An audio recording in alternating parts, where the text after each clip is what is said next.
नाज़रीन अस्सलाम वालेकुम वरहमतुल्लाहि वबरकातुहू। सीधी बात के ताज़ा तरीन प्राइम टाइम में आप लोगों का इस्तकबाल है। नाज़रीन, मैं अंसार अजीज़ नदवी आज के मॉर्निंग प्राइम टाइम में आप लोगों के सामने कुछ अहम तरीन ख़बरों पर तबसरा करने जा रहा हूँ।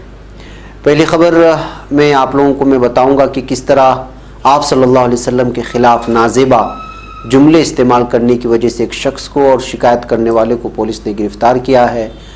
कुरान तकसीम करने के हुक्म पर चर्चे में आई एक तालिबा ने खुद पुलिस के खिलाफ हाई कोर्ट में अपील दायर की है। भारतीय आर्मी चीफ के दावे को जनरल आसिफ गफूर ने रद्द कर दिया है और हांगकांग की सरबराह का मस्जिद का दौरा किया है और मुसलमानों से माजरत की है। और क्योंकि ये भी तफसीलात आप लोगों के सामने रखूँगा। और कश्मीर से दो ख़बरें आई हैं, उसकी तफसीलात आप लोगों के सामने रखते हुए आप लोगों से अपील करूंगा कि जिन लोगों ने हमारे चैनल को सब्सक्राइब नहीं किया है वो कर लें और हमारी इन वीडियोस को दोस्तों तक पहुंचाने में हमारी मदद करें। बहरकैफ नाज़रीन, आइए सबसे पहले बात करते हैं उत्तर प्रदेश के इलाहाबाद में क्या हुआ। उत्तर प्रदेश के इलाहाबाद में सोशल मीडिया पर पैगम्बर इस्लाम सल्लल्लाहु अलैहि वसल्लम के खिलाफ नाजेबा तबसरा किए जाने के मामले में जिम ऑपरेटर मनीष सिंह के खिलाफ मुकदमा दर्ज हुआ है। मुकदमा शहर के धूमनगंज थाने में दर्ज किया गया। मनीष सिंह ने फेसबुक पर आप सल्लल्लाहु अलैहि वसल्लम के बारे में नाजेबा पोस्ट की थी। इलाहाबाद के मोहम्मद दानिश ने मनीष सिंह के खिलाफ शिकायत दर्ज कराई। FIR के मुताबिक मनीष के खिलाफ IT एक्ट के तहत मुकदमा दर्ज हुआ। हम आपको बता दें कि मनीष सिंह एक पुलिस अफसर का बेटा है। ताहम इस वाक़े के बाद उत्तर प्रदेश पुलिस ने मनीष सिंह के खिलाफ शिकायत दर्ज करने वाले मोहम्मद दानिश समेत उनके दो साथियों यानी मोहम्मद अनस और शाहिद अंसारी के खिलाफ भी एक मखसूस मजहब के खिलाफ मुनाफरत फैलाने का इल्ज़ाम लगाते हुए मुकदमा दर्ज किया है। पुलिस राय का कहना है कि दानिश की जानिब से मनीष सिंह की शिकायत किए जाने के बाद पुलिस ने दानिश के माजी का जायज़ा लिया ताकि उसके खिलाफ भी कोई मुकदमा बनाया जा सके, यानी कि काउंटर शिकायत दर्ज करने के लिए पुरानी फाइल खोली गई। पुलिस ने दानिश की सोशल मीडिया प्रोफाइल पर एक पोस्ट का पता लगाया है जिसमें उसने भी एक मखसूस मजहब के खिलाफ मुतनाज़ा रिमार्क्स किए थे माजी में। इस पोस्ट का जायज़ा लेने के बाद पुलिस ने न सिर्फ दानिश बल्कि उसके दो साथियों को भी हिरासत में लिया है। वहीं दूसरी जानिब उत्तर प्रदेश के director general of police OP Singh ने एक फरमान जारी किया है जिसमें पुलिस हुकाम को हिदायत दी गई है कि सोशल मीडिया के जरिए मजहबी मुनाफरत फैलाने वाले अफराद के खिलाफ सख्त कार्रवाई की जाए। इस सर्कुलर में कहा गया है कि अब तक उत्तर प्रदेश के मुख्तलिफ मुकदमात पर मजहबी मुनाफरत फैलाने और मज़ाहिब के खिलाफ मुतनाज़ा रिमार्क्स करने 10 मामला सामने आए हैं। DGP की जानिब से सर्कुलर में आवाम को इंतबाह दिया गया है कि अगर सोशल मीडिया के जरिए मजहबी मुनाफरत और एक मखसूस मजहब के खिलाफ नफरत अंगेज़ को आम किया गया तो Uttar Pradesh police national security act यानी NSA के तहत मुकदमात दर्ज करेगी। इसलिए नाज़रीन कहा जाता है कि बहरकैफ हमारे इस्लाम में मजहब इस्लाम में किसी भी मजहब को किसी भी देवी देवता को गाली देने या गलत चीज़ें इस्तेमाल करने के नाजेबा अल्फाज इस्तेमाल करने की इजाज़त ही नहीं है।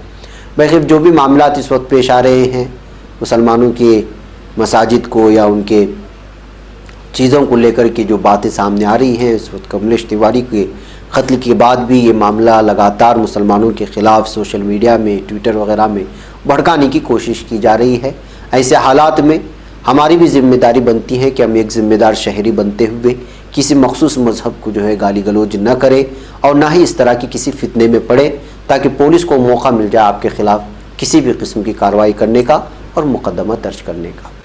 बहरकैफ नाज़रीन, इसी के साथ मैं आपको रांची की एक तालिबा रिचा भारती के बारे में भी बताता हूँ जो ख़बर सोशल मीडिया से ही और मजहबी जज्बात को ठेस पहुँचाने से ही वाबस्ता है।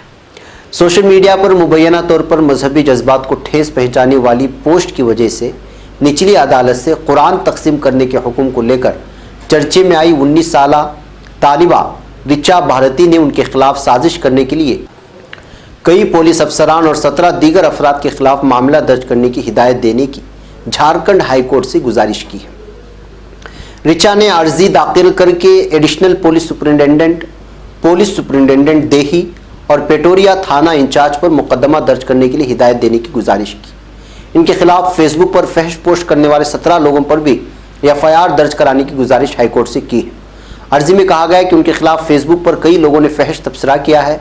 उसकी शिकायत उन्होंने पेटोरिया थाना इंचार्ज इलाके के एडिशनल पुलिस सुपरिटेंडेंट और देही पुलिस सुपरिटेंडेंट से की है। لیکن مہینوں گزر جانے کے بعد بھی ان کی شکایت پر FIR درج نہیں کی جا رہی۔ جن لوگوں نے فحش تبصرہ کیا ہے ان کے خلاف بھی پولیس کارروائی نہیں کر رہی۔ دینک جاگرن کی رپورٹ کے مطابق رچا نے عرضی میں کہا کہ انہوں نے صرف ایک پوسٹ شیئر کیا اور جواب دیا جس پر پولیس افسروں نے اس کو جیل میں ڈال دیا، لیکن ان کے ساتھ نازیبا سلوک کرنے، عزت کو ٹھیس پہنچانے، گالی گلوچ کرنے کی شکایت کی گئی جس پر کوئی کارروائی نہیں کی گئی۔ انہوں نے عرضی میں کہا ہے کہ اعلیٰ افسروں سے شکایت کرنے کے بعد بھی کارروائی نہیں کی گئی ہے۔ بہرکیف ناظرین، رچا ایک مرتبہ پھر سرخیوں میں آنا چاہ رہی ہے۔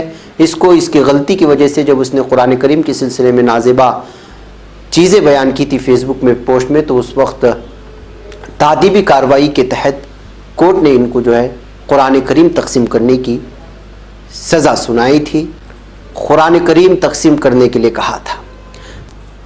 بہرکیف ناظرین، اب ہم بات کرتے ہیں پاک فوج کے شعبہ تعلقات عامہ کے director general DG major general Asif Ghafoor نے بھارتی آرمی چیف کے ایک دعوے کو مسترد کر دیا ہے۔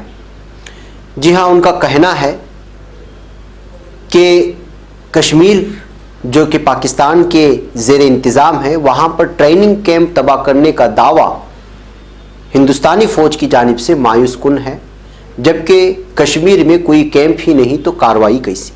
یہ بات انہوں نے سماجی رابطے کی ویب سائٹ پر اپنے جاری پیغام میں کہی ہے۔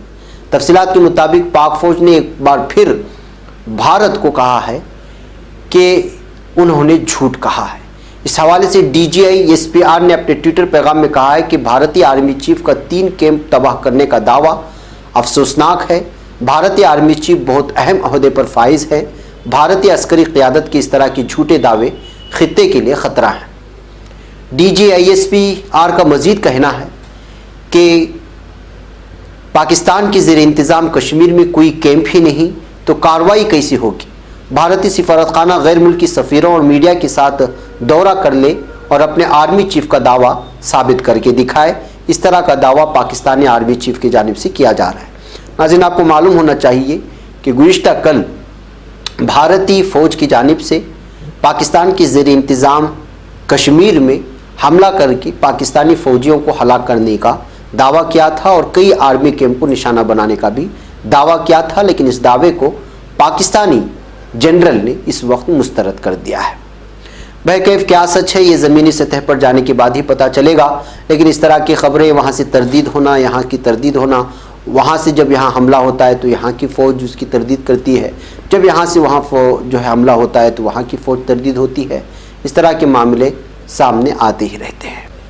بہرکیف ناظرین، اب ہم بات کرتے ہیں ہانگ کانگ کی ایک مسجد کی۔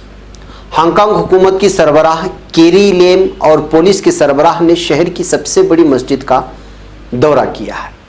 گزشتہ روز مظاہرین کے ساتھ جھڑپوں کے دوران حفاظتی قوتوں کی طرف سے رنگدار پانی کی تیز دھار سے مظاہرین کو منتشر کرنے کی کوشش میں اس مسجد کے دروازے اور سیڑھیوں پر نیلا رنگ پھیل گیا تھا، جس سے ہانگ کانگ کی مسلم آبادی میں غم و غصے کا خدشہ تھا۔ پولیس نے بعد میں کہا کہ مسجد کے کچھ بیرونی حصوں پر یہ رنگ غلطی سے لگا، تاہم حکام نے اس واقعے پر معذرت کرنے سے گریز کیا ہے۔ آج صبح کیری لیم کے دورے کے بعد مسجد کے منتظمین نے بتایا کہ ہانگ کانگ کی رہنما خود اس واقعے پر معذرت کرنے آئی تھی، جسے قبول کر لیا گیا ہے۔ واضح رہے کہ ہانگ کانگ میں 3 لاکھ مسلمان اس وقت وہاں آباد ہیں۔ ناظرین، ایک آخری خبر آئی ہے کشمیر کے تعلق سے۔ بڑے رہنماؤں کے ساتھ کشمیر میں سیاسی طور پر حراست میں لیے گئے لوگوں کو رہا کرنے کے لیے یہ ایک بانڈ پر دستخط کرائے جا رہے ہیں، جو ملک میں آئین کے تحت ملے حقوق کی کھلے عام خلاف ورزی ہے۔ رہا کیے جانے والے لوگوں سے جن بانڈ پر دستخط کرائے جا رہے ہیں، اس کے تحت رہائی کی یہ شرط ہے کہ وہ آرٹیکل 370 سمیت کشمیر کے حالیہ حالات پر کوئی تبصرہ نہیں کریں گے۔ ٹیلی گراف کی رپورٹ کے مطابق حال ہی میں رہا کی گئی 2 خواتین سے دفعہ 107 کے ترمیم شدہ بانڈ پر دستخط کرایا گیا۔ اس کا عام طور پر ان معاملوں میں استعمال کیا جاتا ہے جب کوئی ضلع مجسٹریٹ اپنی انتظامی طاقتوں کا استعمال مجرمانہ عمل کے تحت کسی کو حفاظتی وجوہات کے تحت حراست میں لینے کے لیے کرتا ہے۔ اقرار نامے کی عام شرطوں کے تحت ممکنہ طور پر مسئلہ پیدا کرنے والوں کو امن کی خلاف ورزی نہیں کرنے یا کسی بھی ایسے کام کو انجام نہیں دینے کا وعدہ کرنا پڑتا ہے جو شاید امن کی خلاف ورزی ہو سکتا ہے۔ اس وعدے کی کوئی بھی خلاف ورزی کرنے پر حراست میں لے گئے شخص کو ریاست حکومت کو جرمانہ دینا ہوتا ہے۔ پہلی ترمیم شدہ شرط یہ ہے کہ دستخط کرنے والے کو ایک وعدہ کرنا ہوگا کہ وہ جموں کشمیر کے حالیہ واقعات پر ना तो कोई तबसरा करेगा, ना तो कोई बयान जारी करेगा, ना तो कोई अवामी तकरीर करेगा और ना ही किसी अवामी जलसे में हिस्सा लेगा, क्योंकि इससे 1 साल की मुद्दत के लिए रियासत में अमन और नज़्म नस्क को ख़तरे में डालने की सलाहियत है। यहाँ हालिया वाक़यात के तनाजुर में आर्टिकल 370 या जम्मू कश्मीर को 2 यूनियन टेरेटरी में मुनक़सिम करने और जम्मू कश्मीर की रियासत का दर्जा ख़त्म करने से है। दूसरी तरमीम शुदा शर्त यह है कि उनको मचलके के तौर पर 1 लाख रुपये जमा करने होंगे और इकरारनामे की किसी भी खिलाफ वर्जी के लिए 40,000 रुपये ज़मानत के तौर पर चुकाने होंगे। उसकी खिलाफ वर्जी करने पर उनको फिर से हिरासत में लिया जा सकता है। इस तरह की बॉन्ड पेपर जिसमें कई तरह की शराइत लागू हैं, उस बॉन्ड पेपर पर दस्तखत लेने के बाद ही वहाँ जिन लोगों को गिरफ्तार किया गया है उनको छोड़े जाने की खबरें मौसूल हो रही हैं, जिसको लोग बल्कि इसको सरासर इंसाफ के ख़िलाफ़, कानून के ख़िलाफ़ करार दिया जा रहा है। यानी कि एक किस्म की ज़बरदस्ती कही जा रही है कि लोगों को अपने ही हुकूक़ के ख़िलाफ़, जो उनकी खिलाफ वर्जी हो रही है हुकूक़ की, उस हुकूक़ की खिलाफ वर्जी के ख़िलाफ़ किसी भी तरह आवाज़ ना उठाने के लिए उनकी ज़बान को बंद किया जा रहा है जबरन। ये कहना है लोगों का, और महबूबा मुफ्ती ने भी इस तरह की एक ट्वीट की है इस खबर के सामने आने के बाद। बाकी नाज़रीन, आज के प्राइम टाइम में इतना ही। इंशाल्लाह फिर आपसे शाम में मुलाकात होगी कुछ अहम खबरों के साथ। अस्सलामु अलैकुम व रहमतुल्लाहि व बरकातहू।